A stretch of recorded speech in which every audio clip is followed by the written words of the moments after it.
الحمد للہ رب العالمین والصلاة والسلام علی خاتم النبیین اما بعد فاعوذ باللہ من الشیطان الرجیم بسم اللہ الرحمن الرحیم۔ پڑھیے الصلاة والسلام علیک یا رسول اللہ وعلی آلک واصحابک یا حبیب اللہ، الصلاة والسلام علیک یا نبی اللہ وعلی آلک واصحابک یا نور اللہ۔ درود پاک کے بے شمار فضائل و برکات ہیں، لیکن درود پاک کو آرڈنری لے لینا، درود پاک کو آپ یوں سمجھیں کہ ایک گرانٹڈ لے لینا، پڑھ لیا تو ٹھیک ہے، نہیں پڑھا تو کوئی بات نہیں، ایسا نہیں ہے۔ درود پاک ایک بڑا امپورٹنٹ وظیفہ ہے۔ اب میں جو حدیث سنانے جا رہا ہوں اس میں آپ کو 3 اہم چیزیں پتہ چلیں گی۔ سرکار دو عالم صلی اللہ تعالیٰ علیہ وسلم کا فرمان عالی شان ہے، جس نے ماہ رمضان کو پایا اور اس کے روزے نہ رکھے وہ بدبخت ہے۔ ٹھیک ہے، رمضان کو ہم نے اگر حاصل کرنا ہے تو پھر اس کی خوب قدر بھی کرنی ہے۔ آقا علیہ الصلوۃ والسلام فرماتے ہیں، جس نے اپنے والدین یا کسی ایک کو پایا اور ان کے ساتھ اچھا سلوک نہ کیا وہ بھی بدبخت ہے۔ یہ بھی سوچنا ہے۔ پھر آقا فرماتے ہیں کہ اور جس کے پاس میرا ذکر ہوا اس نے مجھ پر درود نہ پڑھا وہ بھی بدبخت ہے۔ اب آپ غور کریں، یہ 3 چیزیں، اب نبی پاک جس کو بدبخت کہہ دیں تو پھر تو گئے نا۔ تو ماں باپ کی قدر، نبی پاک کا ذکر خیر ہو، فوراً درود پاک صلی اللہ تعالی علی محمد صلی اللہ علیہ وسلم۔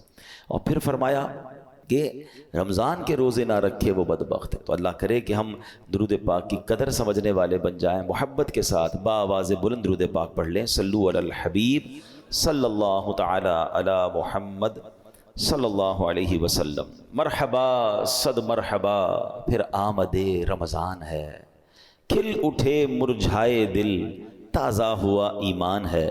یا خدا ہم آسیوں پر یہ بڑا احسان ہے، زندگی میں پھر عطا ہم کو کیا رمضان ہے۔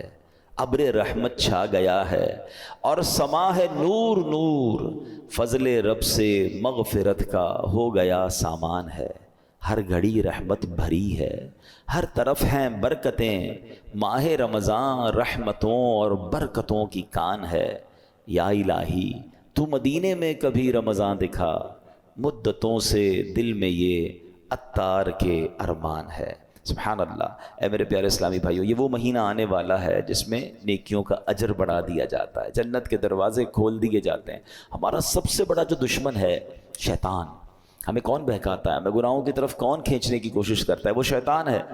مگر شیطان کو قید کر دیا جاتا ہے، یعنی جس سے مقابلہ ہے نا اس کو تو قید کر دیا، اب ہمیں موقع دیا گیا کہ خوب نیکیاں کر لو۔ اور سبحان اللہ، اللہ قرآن مجید فرقان حمید میں فرماتا ہے، شہر رمضان الذی انزل فیہ القرآن۔ یہ مہینہ کون سا ہے کہ رمضان کا مہینہ جس میں قرآن نازل کیا گیا۔ اس آیت کے اس جز سے پتہ چلتا ہے کہ یہ ماہ قرآن ہے، نزول قرآن کا مہینہ۔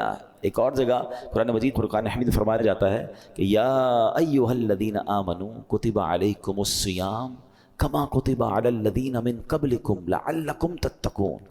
اے ایمان والو، تم پر رمضان کے روزے فرض کیے گئے جیسے کہ پچھلی قوموں پر فرض کیے گئے۔ پچھلی قوموں پر بھی روزے فرض تھے، ان کا الگ الگ دن تھے، الگ الگ انداز تھا، مگر جو وجہ، جو ریزن قرآن نے بیان کیا نا کہ اس لیے فرض کیے گئے، لعلکم تتقون، تاکہ تم تقوی اختیار کرو، تاکہ تم پرہیزگاری اختیار کرو۔ تو روزے آ رہے ہیں ہمیں متقی بنانے کے لیے، ہمیں پرہیزگار بنانے کے لیے۔ اب ہم نے دیکھنا ہے کہ ہم نے ان روزوں کو کیسے گزارنا ہے، اس کا استقبال کیسے کرنا ہے، ان روزوں کو جس کو کہتے ہیں نا اس کا ٹائم کیسے سپینڈ کرنا ہے۔ بدقسمتی یہ ہے کہ کچھ لوگ روزے رکھ کر بھی گناہ کر رہے ہوتے ہیں، روزے رکھ کر بھی اللہ کی نافرمانی کر رہے ہوتے ہیں۔ ایک بات یاد رکھیے، روایتوں میں آتا ہے کہ جو بندہ بھوکا پیاسا رہے، روزہ رکھے اور پھر بھی گناہ سے باز نہ آئے، تو اللہ کو ایسے بھوکا پیاسا رہنے کی کوئی حاجت نہیں ہے۔ روزہ صرف کھانے پینے سے رکنے کا نام نہیں ہے۔ آنکھیں حرام دیکھ رہی ہیں اور بندہ روزہ رکھا ہوا ہے، کان حرام سن رہے ہیں اور بندہ روزہ رکھا ہوا ہے، زبان حرام بول رہی ہے اور ہم روزے سے، یہ کون سا روزہ ہے؟ یقیناً کھانے پینے سے رکنا ہے، مگر گناہوں سے بھی رکنا ہے۔ اچھا دیکھیں، رمضان میں گناہوں کی شدت، اس کی سزا کی جو شدت ہے وہ کیوں بڑھ جاتی ہے؟ یعنی میرے اور آپ کی آسانی کے لیے شیطان بند کر دیا گیا، نیکیاں کرنا آسان کر دیا گیا، ثواب کا اجر بڑھا دیا گیا، مگر یہ کیسا بندہ ہے کہ پھر بھی گناہ سے باز نہیں آ رہا؟ آپ سوچ رہے ہیں کہ آپ کی میری فلیکسیبلٹی کے لیے، ہمارے لیے نیکیاں آسان کرنے کے لیے ہمارے دشمن کو بند کر دیا گیا، مگر پھر بھی بندہ گناہ کرتا ہے۔ اچھا یہاں ایک بڑا دلچسپ سوال بھی لوگوں کے ذہن میں آتا ہے کہ جناب اگر شیطان بند ہے تو بندہ پھر گناہ کیوں کرتا ہے؟ ٹھیک ہے نا، آپ کہہ رہے ہیں شیطان بند ہو جاتا ہے تو لوگ رمضان میں بھی جھوٹ بولتے ہیں، رمضان میں بھی معاذ اللہ فلمیں ڈرامے دیکھ رہے ہوتے ہیں، بدکاری، بے حیائی، بہت سارے برے کام چل رہے ہوتے ہیں، تو یہ کیوں؟ تو علماء نے بڑی پیاری مثال دی ہے۔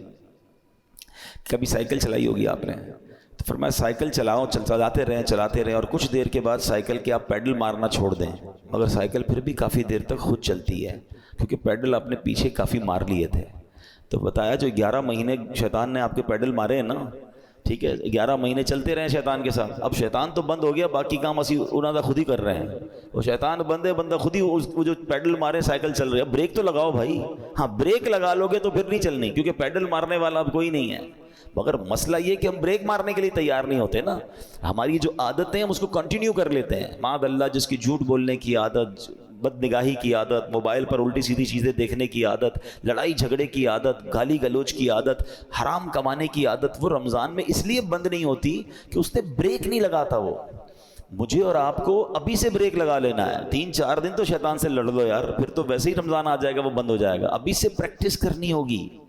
ایسا نہیں ہوگا کہ جب اعلان ہوگا کہ مبارک ہو ماہ رمضان کا چاند نظر آ گیا تو ہماری ساری بری عادتوں کے سوئچ آف ہو جائیں گے، جھوٹ کا سوئچ آف، بدنگاہی کا آف، لڑائی جھگڑے کا آف، نہیں، وہ آپ کو آف خود کرنے پڑیں گے، اور ابھی سے کریں، اس کو پلان کریں کہ مجھے رمضان میں کوئی گناہ نہیں کرنا، رمضان نیکیوں کے لیے آ رہا ہے۔ اس مہینے میں ایک بار کیا ہوا کہ پیارے آقا علیہ الصلوۃ والسلام منبر اقدس پر تشریف لے گئے تو آپ نے آمین ارشاد فرمایا۔ طویل حدیث ہے، میں اس کا ایک جز سنا دیتا ہوں۔ آمین ارشاد فرمایا تو صحابہ نے کہا حضور آپ نے آمین فرمایا؟ کہا جبریل امین آئے تھے، انہوں نے دعا کی کہ جو رمضان کو پائے اور اپنی مغفرت نہ کروا سکے وہ ہلاک و برباد ہو جائے۔ نبی پاک فرماتے میں نے اس دعا پر آمین کہا ہے۔ مجھے بتائیں دعا کرنے والا کون؟ فرشتوں کا سردار روح الامین۔ آمین کہنے والا کون؟ نبیوں کے سردار صلی اللہ تعالی علیہ وآلہ وسلم۔ مجھے بتائیں کوئی شک و شبہ باقی بچتا ہے اس دعا کے قبول ہونے میں؟ 100% مقبول ہے نا۔ دعا ہو رہی ہے کس کے لیے؟ جو رمضان کو پا کر اپنی مغفرت نہ کروا سکے۔ تو اب آپ بتائیے کتنا کانشیسلی رمضان گزارنا چاہیے، کتنا فکر کے ساتھ رمضان گزارنا چاہیے کہ یار کچھ بھی ہو جائے میں نے رمضان میں اللہ کو راضی کرنا ہے، میں نے مغفرت لینی ہے، میں نے اس کو ضائع نہیں ہونے دینا ہے۔ تو اس کے لیے پریپریشن کریں نا، اس کے لیے تیاری کریں، اپنے ذہن کو فریش کریں، سوچیں میں نے رمضان کیسے گزارنا ہے، آ جائے گا تو دیکھ لیں گے۔ نہیں، آپ کے گھر پہ کوئی مہمان آنے والا ہو ایسے کرتے ہیں کہ یار آ جائے گا تو دیکھ لیں گے؟ نہیں یار، وہ اس کو کھلانا کیا ہے، بٹھانا کہاں ہے، انتظام کیا ہوگا۔ پھر جتنا اہم مہمان اتنی زبردست تیاری کرتے ہیں آپ، گھر بھی سجاتے ہیں، بعض اپنے گھر کو صاف کرتے ہیں کہ یار بہت اہم مہمان، ایسا مہمان جس کا برسوں سے انتظار تھا، میرا سب سے بیلوڈ، سب سے پیارا آ رہا ہے، تو آپ اور تیاری کرتے ہیں، اس کے استقبال کی تیاری کرتے ہیں، اس دن اچھے لباس پہنتے ہیں۔ تو کیا ایسا نہیں ہو سکتا کہ ماہ رمضان کی آمد سے پہلے ہم گھر میں صفائی ستھرائی کریں، گھر میں خوشبو لگائیں، اپنے لیے اچھے لباس، صاف ستھرے لباس تیار کریں، مینٹلی پریپیئرڈ کریں اپنے اور اپنے بچوں کو بھی۔ ہمارے بچوں کو بھی بعض اوقات نارمل لے رہے ہوتے ہیں، اچھا رمضان آ گیا ٹھیک ہے، نہیں، اللہ کرے کہ ہمارے گھر میں، ہماری فیملی میں، ہمارے خاندان میں، بلکہ ہمارے ملک میں، ساری دنیا میں ایک شور ہو، ایک خوشی کا سما ہو، مبارک ہو رمضان آنے والا ہے، بی پریپیئر یور سیلف۔ صحابہ اکرام پریپریشن کرتے تھے۔ آپ کو پتہ ہے لوگ اپنے کاروبار سمیٹنا شروع کر دیتے تھے کہ یار رمضان میں زیادہ کام نہیں کرنا ہے، پیسے دینے تو دے دیے، لینے تو لے لیے۔ یہاں تک کہ جو حکام ہوتے تھے، جو ججز ہوتے تھے، جن کو معاف کرنا ہوتا تو معاف کر دیتے تھے، جن کو سزا دینی ہوتی تھی، یعنی جو چاہتے تھے کہ رمضان سے پہلے چیزیں کمپائل ہو جائیں اور پھر ہمارا فوکس جو ہے وہ رمضان میں عبادت پر رہے۔ یہاں تو ایسا ہے ہی نہیں۔ کچھ لوگوں کو تو پرواہ ہی نہیں، بلکہ الٹا ہو رہا ہے۔ کچھ لوگ ہو سکتا ہے کہ رمضان میں زیادہ پیسے کیسے کمانے اس کی تیاری میں لگے ہوئے ہوں گے، کچھ یہ بھی پریپریشن چل رہی ہوگی، یہ بھی سٹاک لے لو، یہ بھی خرید لو، اس کے ریٹ بڑھ جائیں گے، اس کو جناب اس میں بہت کمائیں گے، پھر آخری عشرے میں الگ کمائیں گے۔ رمضان کاروبار کے لیے نہیں، رمضان کھانے پینے کے لیے نہیں، رمضان تو مغفرت کروانے آ رہا ہے۔ آپ کو پتہ ہے پچھلے رمضان میں کئی لوگ ہمارے ساتھ تھے، وہ آج ہمارے ساتھ نہیں ہیں۔ ہمیں کیا معلوم، پہلے تو اللہ سے یہ دعا کرتے ہیں کہ یا اللہ خیر سے عافیت سے ہمیں رمضان سے ملا دے۔ بڑی پیاری دعا ہے نا، اللہم بلغنا رمضان بصحت و عافیہ، اے اللہ ہمیں رمضان سے صحت اور عافیت کے ساتھ ملا دے۔ پہلی دعا تو ہماری یہ ہے، اور پھر دوسری دعا یہ ہے کہ اللہ یہ رمضان ہمیں ہماری مغفرت کا سامان بن جائے۔ کیا پتہ یہ آخری رمضان ہو ہمارا، تو ہمیں اس کی قدر کرنی ہے، ذہنی طور پہ تیار ہو، بلکہ میں تو مشورہ دیتا ہوں فزیکلی بھی تیار ہونا شروع ہو جائیں۔ زیادہ محنت کے کام تھوڑا کم کر دیں، تھکاوٹ والے کام کم کر دیں، زیادہ ٹریولنگ کم کر دیں، کیونکہ اگر آپ کی طبیعت خراب ہو گئی ہے، اگر جس کو فکر ہے نا کہ میں نے پورے روزے رکھنے ہیں، پوری تراویحاں پڑھنی ہے، تو وہ اپنے آپ کو ذرا سیکیور کرے گا۔ آپ کو پتہ ہے جس کی شادی ہوتی ہے کیا کہتے ہیں دولہے کو، بھائی ذرا خیال رکھنا، شادی والے دن ہی بیمار مت ہو جانا۔ شادی سے 4 5 6 دن پہلے، 8 دن پہلے اس کو ریسٹ کرواتے ہیں، اس کو زیادہ ٹریول نہیں کرواتے۔ ٹھیک ہے، اچھی بات ہے، ایک بڑا ایونٹ ہے، تو جس طرح اپنے گھر کے کسی بڑے ایونٹ کی آپ پریپریشن کرتے ہیں، یو شوڈ تھنک اباؤٹ رمضان۔ یہ اللہ کی طرف سے تحفہ آ رہا ہے، یہ وہ مہینہ ہے جو میری مغفرت مجھے بخشوانے آ رہا ہے۔ مولا علی شیر خدا کرم اللہ تعالی وجہ الکریم کیا فرماتے ہیں، اس کا مضمون ہے آپ کی کال کا، اس امت کو اگر اللہ کو عذاب دینا ہوتا نا، اللہ کی رضا یہ ہوتی کہ اس امت کو پنشمنٹ ملے، تو اللہ انہیں رمضان اور قرآن عطا نہ فرماتا۔ یہ 2 چیزیں ایسی دے دی ہیں نا، جس کو پکڑ لو نا سبحان اللہ، پھر بیڑا پار ہے۔ ہاں، رمضان اور قرآن دونوں قبر میں شفاعت کرتے ہیں۔ کیسے؟ رمضان کہتا ہے یا اللہ میں نے اس بندے کو جو ہے وہ کھانے پینے سے روکا تھا، دن میں کھانے پینے سے روکا تھا۔ قرآن کہے گا مولا رات میں نے سونے سے روکا، یہ قرآن پڑھتا تھا، تراویح سنتا تھا۔ تو جس نے رمضان اور قرآن کو تھام لیا نا، یہ دونوں آپ کا کام کریں گے، یہ شفاعت کریں گے قیامت کے دن۔ مگر جو نہ دن میں روزے رکھے، نہ رات تراویح پڑھے، جو نہ دن میں عبادت کرے، نہ دن میں اللہ کو راضی کرے، نہ رات قرآن سے محبت کرے، تو وہ کیا کہاں جائے گا؟ Try to understand. ایک حدیث، اتنی حدیثیں میں آج بہت ساری چیزیں لے کر آیا تھا، مگر میں آپ کو کہوں کہ اگر رمضان کی فضیلت پر صرف ایک حدیث جو نبی پاک نے فرمائی نا، 1 لائنر، عقل مندارا اشارہ کافی است، کہتے ہیں نا عقل مندوں کے لیے اشارہ کافی ہوتا ہے۔ آقا کی ایک لائن کی جو حدیث ہے نا، سرکار دو عالم صلی اللہ علیہ وسلم فرماتے ہیں اگر میری امت کو معلوم ہوتا کہ رمضان کیا ہے، اگر میری امت کو معلوم ہوتا کہ رمضان کیا ہے، تو وہ تمنا کرتے کہ سارا سال ہی رمضان ہو۔ That's it۔ اسی سے بندہ سمجھ جائے کہ it means very big special, not only special۔ ایسا مہینہ ہے، اور نبی پاک سبحان اللہ آپ کا ایٹیٹیوڈ ہی بدل جاتا تھا، آپ کا اسٹائل ہی بدل جاتا تھا۔ آپ تو اللہ کے حبیب ہیں، دن رات اللہ کی عبادت میں تھے، مگر بی بی عائشہ صدیقہ رضی اللہ تعالیٰ عنہ فرماتی ہیں، لیکن گھر کی بات تو گھر والے ہی بتا سکتے ہیں نا۔ ہماری امی حضور بتاتی ہیں کہ رمضان آتا میرے آقا کے چہرے کا رنگ بدل جاتا، خوف خدا، گڑ گڑاتے تھے، روتے تھے، دعائیں کرتے، بستر پر کم آتے ہیں، رات رات بھر نوافل اور دعائیں ہو رہی ہیں، سبحان اللہ۔ اب مجھے بتائیں کہ اللہ کے حبیب ہیں جن کے صدقے مجھے اور آپ کو رمضان ملا ہے، وہ بستر پر کم جا رہے ہیں، وہ رات بھر عبادت کر رہے ہیں، ان کے چہرے کا رنگ بدل رہا ہے۔ جبریل امین آتے تھے تو پیارے آقا جبریل امین کے ساتھ قرآن کا دور کرتے تھے، اور سبحان اللہ خوب سخاوت کرتے تھے۔ یہ میرے آقا کے چند وہ کام ہیں جو اب ماہ رمضان میں اسپیشل کرتے تھے۔ ہمارے یہاں حال کیا ہے، آقا آرام کم کر دیتے تھے، ہم آرام بڑھا دیتے ہیں۔ ہمارے کئی لوگ رمضان میں سوتے ہی رہتے ہیں، بھائی آپ سوتے رہیں گے تو آپ نے پھر کیا روزے کو پایا؟ دیکھیں ایکچولی روزے کے کچھ میسیجز ہیں۔ روزہ ایسے رکھنا ہے، ایک تو جیسے میں نے بتایا کہ صرف کھانے پینے سے نہیں، گناہوں سے بھی بچنا ہے۔ دوسرا آپ کو نکاحت فیل ہو، اس کا ایک مقصود ہے کہ جب عصر کے بعد خاص طور پہ ماشاءاللہ کئی لوگ میں جانتا ہوں، مجھے یہاں بھی نظر آ رہے ہیں، مزدور بھی ہیں ہمارے بھائی، نوکری پیشہ بھائی بھی ہمارے بیان میں آئے ہیں، تو یہ مجھے تو ان پہ یقین کرے رشک آتا ہے، اصل روزہ ہی ان کا ہے۔ ایسے بھی ماشاءاللہ ہیں جو صبح 8-9 بجے سے کام پہ جاتے ہیں اور محنت مزدوری بھی کر رہے ہوتے ہیں، اور سبحان اللہ روزہ بھی رکھتے ہیں۔ اللہ ان کے صدقے ہم ناکاروں کا روزہ قبول فرما لے۔ ہم میں کئی وہ ہیں جو ایئر کنڈیشن روم میں بیٹھے رہتے ہیں، کام بھی ہے تو ٹیلی فون پر کام کرنا ہے، نو ڈاؤٹ روزہ ہمارا بھی ہے، لیکن اصل روزہ تو ان کا ہے نا، جو اتنی محنت کر کے بھی روزہ چھوڑتے نہیں ہیں۔ ہاں چھوڑنا نہیں ہے، یہ نہیں کہہ سکتے کہ یار میرا بڑا محنت والا کام ہے، بڑی مزدوری والا کام ہے۔ روزے سے مت کہو میرا کام ہے، کام کو کہو میرا روزہ. آپ کام کم کر دیں, تھوڑا کر لیں, مگر روزہ نہیں چھوڑ سکتے. تو میں یہ بتانا چاہ رہا تھا کہ آپ نے دیکھا ہے جب آپ کا روزہ ہوتا ہے تو عصر کے وقت بڑی عجیب سی فیلنگ شروع ہو جاتی ہے. کسی چیز کا جی نہیں چاہتا, تھکاوٹ لگ رہی ہوتی ہے, پیاس لگ رہی ہوتی ہے, زیادہ بات کرنے کو جی نہیں چاہتا, غصہ کرنے کو جی نہیں چاہتا, بحث کرنے کو جی نہیں چاہتا. کیوں؟ کیونکہ ہماری باڈی میں اب انرجی کم ہو گئی ہے. تو اس میں پتہ ہے میسج کیا ہے؟ اے بندے تیری اوقات یہ ہے. یہ اصل اوقات جو پتہ چلتی ہے نا, جو کرو فر جاہو جلال کے ساتھ بہت زیادہ دھوم مچا رہے ہوتے ہیں, ان کو افطار سے پہلے اپنی پوزیشن خود چیک کرنی چاہیے کہ ابھی کیا حال ہے. اور یہ صرف 12-15 گھنٹوں کی مار ہے. اللہ پاک چاہے تو تمہیں ساری زندگی ایسے رکھ سکتا ہے نا, افطار کے بعد سیٹ ہو جاتے ہو. لیکن یہ افطار سے پہلے کی کیفیت عاجزی کی کیفیت ہے. بندہ سمجھے کہ یہ میری اوقات ہے. دیکھیں اللہ کرے میسج لینے والے بنے ہم, ورنہ نہیں لینے والے تو کچھ نہیں لیتے. اسی طرح جب میں اور آپ بیمار ہوتے ہیں, ہلکا سا بخار ہو جائے, پیٹ خراب ہو جائے, وہ کہتے ہیں نا پنجابی وچ لگ پتا جاتا ہے ساڑی اوقات کی ہے. نہ بستر سے کھڑے ہونے کی ہمت, نہ بات کرنے کی ہمت, سردی لگ رہی ہے تو گھر والے کمبل اڑا رہے ہیں. کیسا بندہ جس کے جناب جاہو جلال, جس کے روب و دبدبہ ہے, بالکل ایسا ہو جاتا ہے کسی کام کا ہی نہیں ہوتا ہے. لیکن بات یہ کہ اس سے بندہ میسج تو لے کہ یہ میری اوقات یار. ایک بخار, ایک پیٹ کا درد, ایک جناب گڑبڑ ہوئی طبیعت میں, بالکل میں تو 1 2 3 ہو گیا. تو میسج لو اس سے کہ یہ میری اوقات ہے. میں کس بات کا جناب اتراتا ہوں, کس بات کا کرتا ہوں. میرا رب چاہے تو ساری میری انرجی مجھ سے واپس لے سکتا ہے.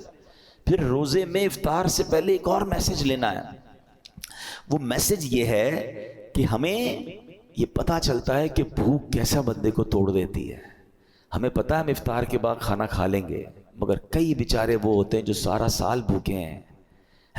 کئی بار مہینے میں جن کے گھر میں روٹی نہیں پکتی ہے, ان کا تو گویا روز ہی روزہ ہے نا.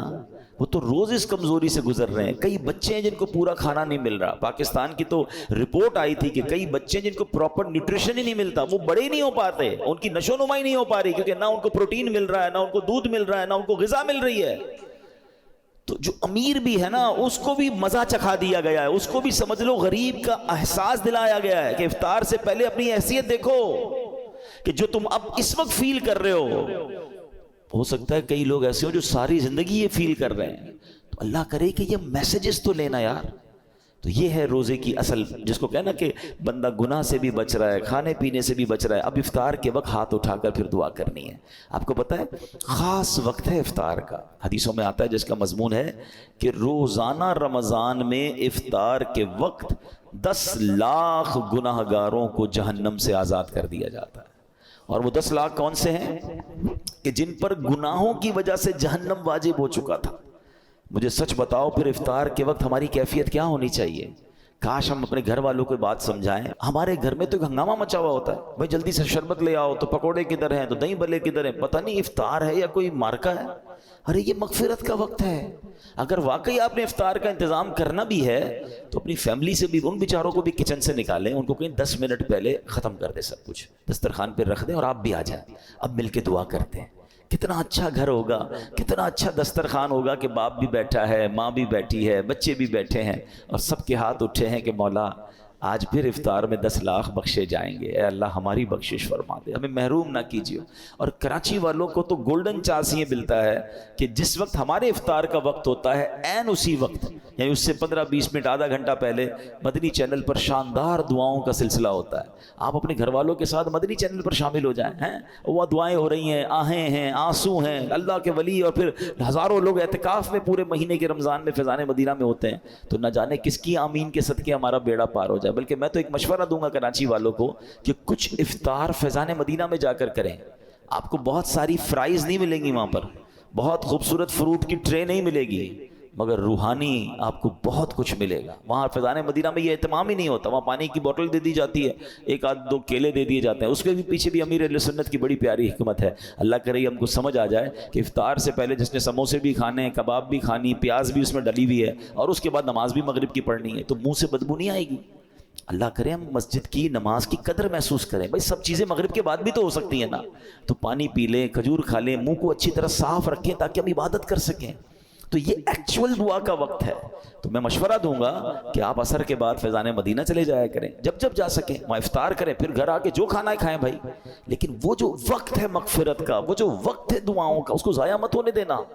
اور یہ رمضان میں یہ موقع آتا ہے, تو آپ گھر میں دعا کریں, مدنی چینل پر شامل ہو جائیں, جیسے بھی کریں, مگر اس وقت کو خاص سمجھیں. بٹ رہا ہے, مغفرت کے پروانے بٹ رہے ہیں. اور اسی طرح جیسے میں نے بیان میں کہا آخری بات, کہ ماہ رمضان میں گناہ نہیں کرنا. حدیث پاک میں آتا ہے جس کا مضمون ہے جو رمضان میں ایک گناہ کرے اس کے 1 سال کے اعمال برباد کر دیے جاتے ہیں. مولا علی شیر خدا کرم اللہ تعالی وجہ الکریم نے ایک قبر کو دیکھا. آپ اللہ کے ولی تھے, بہت بڑے صحابی بھی ہیں, تو آپ نے دیکھا اس قبر والے کو عذاب ہو رہا ہے, اور وہ قبر والا پکار رہا ہے, اے علی میں آگ میں جلایا جا رہا ہوں, مجھے الٹا پلٹا جا رہا ہے, مجھے بچاؤ. مولا علی شیر خدا کرم اللہ تعالی وجہ الکریم نے اللہ کی بارگاہ میں دعا کی کہ مولا یہ بندہ جل رہا ہے, اسے نجات دے دے. تو ارشاد ہوا, اے علی آپ اس کی سفارش نہ کریں. تو عرض کرتے مولا میں سفارش نہ کروں, وجہ کیا ہے؟ کہا اے علی یہ وہ بندہ ہے جو دن میں تو روزے رکھتا تھا مگر رات گناہوں سے باز نہیں آتا تھا. اب بتائیں, دن میں روزے رکھ کر رات گناہ کرنے والے کو یہ عذاب دیا جا رہا ہے, تو جو روزے بھی نہیں رکھ رہا اس کا کیا حال ہوگا؟ تو رمضان میں نیکیوں کا اجر واقعی بڑھ جاتا ہے, مگر گناہ کا عذاب بھی بڑھا دیا جاتا ہے, کیونکہ یہ مہینہ گناہ کرنے کے لیے نہیں ہے, یہ اللہ کا مہینہ ہے.